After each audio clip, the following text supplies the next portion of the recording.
Hi YouTube, this is the latest and I think the last update on the Trooper version 2.0.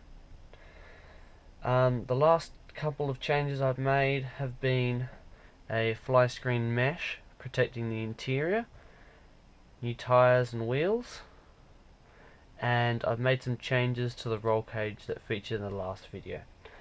So I'll take the roll cage off now, like so,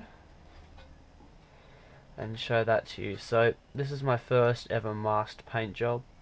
I simply put aluminium plates onto the cage that was in the last video, painted that cage black of course before fastening those sheets on, and then proceeded to mask. Proceeded to paint, then mask, then paint over the masks of course. Removing the masks is giving me lettering which I had masked earlier. Sticking with the Turnigy Trooper there, as you can see, and you can now see more clearly the fly screen which I put on here to stop, well, in theory stop gravel and rubbish getting kicked up into the chassis and workings of the car when the wheels are turned. It does seem to make a bit of a difference, but you do still get a bit of gravel and especially dust in there. Power system I showed earlier, all the other changes I've showed. The other change of course are the wheels.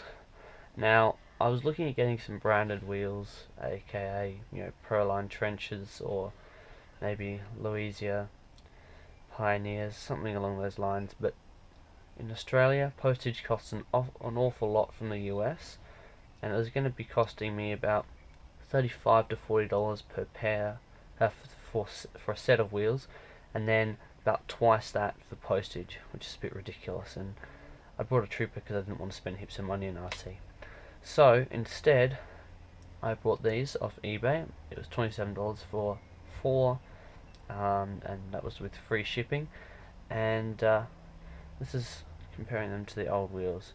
So they seem to be pretty good. They've got a nice tread pattern which I like, and a slightly firmer compound, which means they should last pretty well, and they're foam filled. And that's a nice change from these original Trooper tyres, which mine actually didn't have any foam in them at all.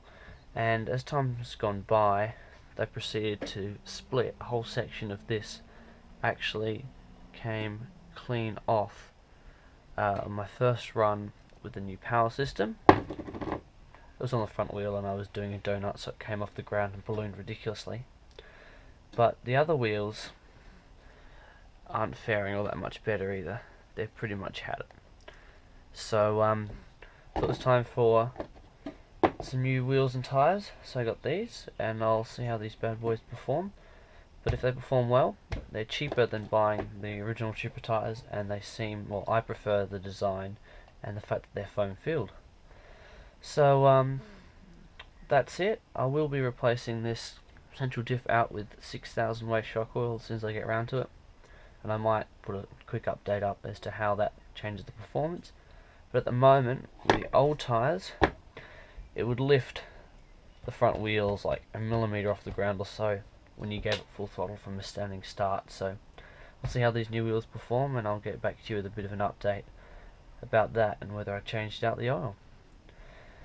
Anyway, that's all for this time. Please like, subscribe, and stay tuned for more videos.